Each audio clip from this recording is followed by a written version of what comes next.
వెండి తెరపై మెరవాలన్నది ఆయన చిరకాల కోరిక. వయసు మళ్ళినా తనలో ఉన్న నటుడిని ప్రపంచానికి పరిచయం చేయాలని తప్పించారు. కానీ ఆ ఆశలే ఆయనను కాటివైపు నడిపించాయి. ఆడిషన్ కోసం కూర్చున్న కుర్చీలోని ఆ సినీ ప్రేమికుడు ప్రాణాలు విడిచిన ఘటన ఇప్పుడు నగరంలో కలకలం రేపుతోంది. దీనికి సంబంధించిన పూర్తి వివరాలు చూస్తే సినిమా రంగం అంటేనే రంగుల ప్రపంచం. ఈ ప్రపంచంలో తమ అదృష్టాన్ని పరీక్షించుకోవడానికి ప్రతిరోజు వేల సంఖ్యలో కళాకారులు నగరం బాట పడతారు. సరిగ్గా ఇలాగే వైజాగ్ చెందిన 55 ఏళ్ల వాడపల్లి సంజయ్ కూడా సినిమాల మీద మమకారంతో భాగ్యనగరానికి వచ్చారు. వైజాగ్లో ఉన్నప్పటికీ ఆయన మనసంతా వెండితెర చుట్టూనే తిరిగేది.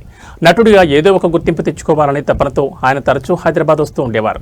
ఈ క్రమంలోనే బంజారాహిల్స్లోని ఒక ప్రముఖ సినిమా కార్యాలయంలో ఆడిషన్స్ జరుగుతున్నాయని తెలిసి అక్కడికి చేరుకున్నారు. ఆడిషన్ కోసం తన వంతు వచ్చే వరకు కార్యాలయం బయట ఉన్న కుర్చీలో సంజయ్ వేచి చూస్తున్నారు. అందరిలాగే ఏదో ఒక పాత్ర దొరుకుతుందని ఆశించారు. కానీ విధి మరోలా తలచింది. కూర్చున్న కుర్చీలోనే ఆయన ఒక్కసారిగా కుప్పకూలిపోయారు. అక్కడున్న వారు గమనించి చూసేలోపే ఆయన ప్రాణాలు అనంతవాయువుల్లో కలిసిపోయాయి. తీవ్రమైన గుండెపోటుతో ఆయన అక్కడికక్కడే మృతి చెందినట్టు తెలుస్తోంది. సంజయ్ కుర్చీలో నుంచి కింద పడిపోతున్న దృశ్యాలు అక్కడున్న సీసీటీవీ కెమెరాలో రికార్డ్ అయ్యాయి. ఈ వీడియో ఇప్పుడు సోషల్ మీడియాలో వైరల్ అవుతుండటంతో సినీ వర్గాల్లో విషాదం నెలకొంది. సంజయ్ మరణవార్త తెలుసుకున్న కుటుంబ సభ్యులు కన్నీరు మున్నీరవుతున్నారు. అవకాశాల వేటలో ప్రాణాలు కోల్పోవడం అత్యంత బాధాకరమని స్థానికులు ఆవేదన వ్యక్తం చేస్తున్నారు. పోలీసులు సంఘటనా స్థలానికి చేరుకుని కేసు నమోదు చేసి దర్యాప్తు చేస్తున్నారు.